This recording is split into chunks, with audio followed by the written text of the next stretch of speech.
21세기 민족일보 TV 뉴스 브리핑입니다.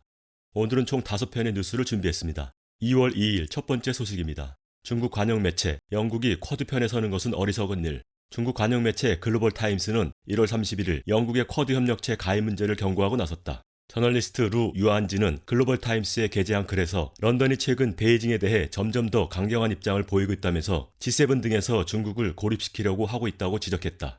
그는 이어 런던은 홍콩, 신장, 위구르 자치구 등 중국 내정에 지속적으로 간섭했으며 최근에는 쿼드에 합류하려고 한다면서 영국 정부 관계자들도 이 사실을 부정하지 않고 있다고 밝혔다.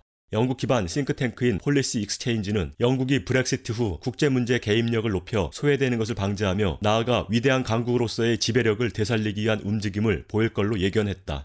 실제 영국은 프랑스, 독일과 달리 그동안 인도태평양 전략에도 관여하지 않았지만 브렉시트 후 상황이 달라졌다. 인도태평양 전략은 물론 쿼드에도 적극 가담하려는 움직임을 보이고 있다. 글로벌 타임스는 쇠퇴한 미국의 편에 선다면 영국 경제는 더 악화될 것이라면서 영국은 미국 주도의 쿼드를 따르기 전에 중국과의 관계 문제를 심사숙고해야 한다고 강조했다. 다음 소식입니다. 이란 의회 의장, 미국 JCPOA 재가입 조건 운운할 자격 없어. 1월 31일 이란 매체 ISNA에 따르면 무하마드 바케르 칼리바프 이란 의회 의장은 미국은 포괄적 공동행동에 따라 의무를 이행하기 위한 전제 조건을 설정하는 대신 의무 이행에 대해 진지한 조치를 취해야 한다고 강조했다. 칼리바프 의장은 지난주 이란 원자력 개발 현장을 방문해서 정부의 협력으로 핵 원심 분리기가 작동하게 돼 기쁘다면서 의회는 원심 분리기 작동과 20% 농축 우라늄 생산을 적극 지지한다고 밝혔다. 그는 안토니 블링컨 미 국무장관이 이란 선 조치 발언을 두고 실망스러웠다면서 미국은 제재 해제에 관한 공약 이행 의지를 분명히 해야 한다고 강조했다. 이란 의회는 20% 농축 우라늄 생산과 우라늄 재고량 확보 법안을 승인한 바 있다. 나아가 이란 의회는 핵 확산 금지 제도 탈퇴를 이미 결의한 상황이다. 한편 미국 정치 매체 폴리티코는 미 연방의회의 반대로 인해 바이든 행정부의 포괄적 공동행동 복귀가 어려울 수 있다는 전망을 내놨다. 여전히 미 정계에 트럼프 전 대통령의 영향력이 적지 않고 공화당이 진영 논리를 내세워 반대할 수 있다고 전문가들은 분석했다. 바이든 행정부 취임 후 이란 핵 문제를 두고 이란과 미국 간 줄다리기가 연일 계속되고 있다. 다음 소식입니다. 바이든 가족 문제로 또 구설수, 이번엔 친동생. 바이든 대통령이 취임하자마자 가족 문제로 또다시 구설수에 올랐다. 조 바이든의 동생 프랭크 바이든이 고문으로 있는 범원 법률 그룹은 바이든이 취임하던 지난달 20일 두 바이든 형제는 환경 이슈를 전면에 내세우겠다는 약속을 지켜왔다는 식의 광고를 게재하며 바이든 대통령을 내세웠다. 프랭크 바이든은 변호사 자격도 없는 부동산 개발업자로 바이든이 민주당 유력 대선 주자로 거론되던 2018년 7월 로펌의 임원으로 발탁됐다. 그는 2009년 오바마 행정부 당시 조 바이든이 부통령이 됐을 때 이미 형의 이름을 팔아 사업상 이득을 편취한 것으로 악명 높은 인물이다. 조 바이든의 아들 헌터 바이든이 아버지의 명성을 이용해 우크라이나 에너지 회사 부리스마 이사로 재직하며 고액 연봉을 받고 중국 당국의 지원을 받아 사모펀드를 설립해 천문학적인 뇌물을 받아 챙긴 헌터 게이트 논란이 한창인 가운데 동생 문제로 엎친 데 덮친 격이 됐다. 조 바이든의 또 다른 동생 제임스 바이든 역시 요주의 인물이라고 미 정치 전문 매체 폴리티코가 전했다. 폴리티코에 따르면 조 바이든이 부통령일 때 조카인 헌터 바이든과 함께 로비 회사를 설립해 다단계 금융 사기 등을 저지른 것으로 알려졌다. 트럼프 전 대통령이 친딸 이방카를 백악관에 채용한 것을 문제제기하며 역사상 가장 윤리적인 정부를 만들겠다고 큰소리친 것이 무색해 됐다. 전형적인 내로남불이라며 비난 여론이 높아지고 있다. 다음 소식입니다. 트럼프 새로운 탄핵 심판 변론팀 구성. 트럼프 전 대통령이 탄핵 심판 변론팀을 새롭게 꾸렸다.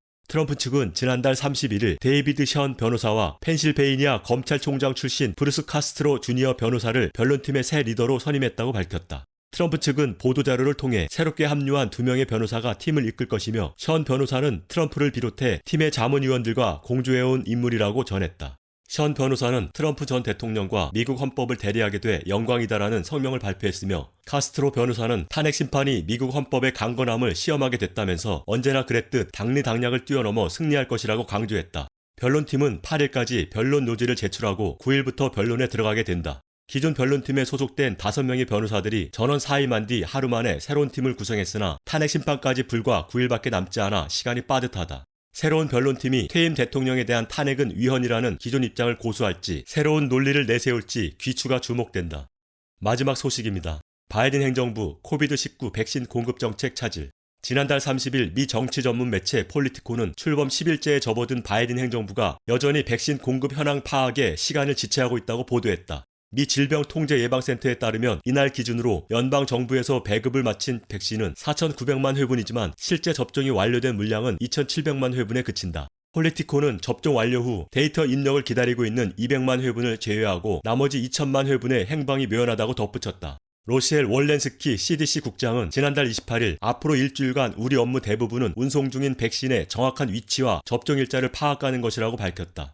바이든 인수위원회 소속이었던 로버트 우드 존슨 재단의 줄리 모리타 부회장은 인수위에서 백신의 전반적 현황을 파악한 사람이 아무도 없었다면서 백악관에 입성하면 더 많은 정보를 얻을 수 있을 걸로 기대하고 계획을 세웠다고 해명했다. 바이든 대통령은 지난달 26일 수백만 명의 미국민이 더 빨리 백신 접종할 수 있을 것이라면서 100일 내 1억 회분 백신 접종을 초과 달성하겠다고 공언한 바 있다.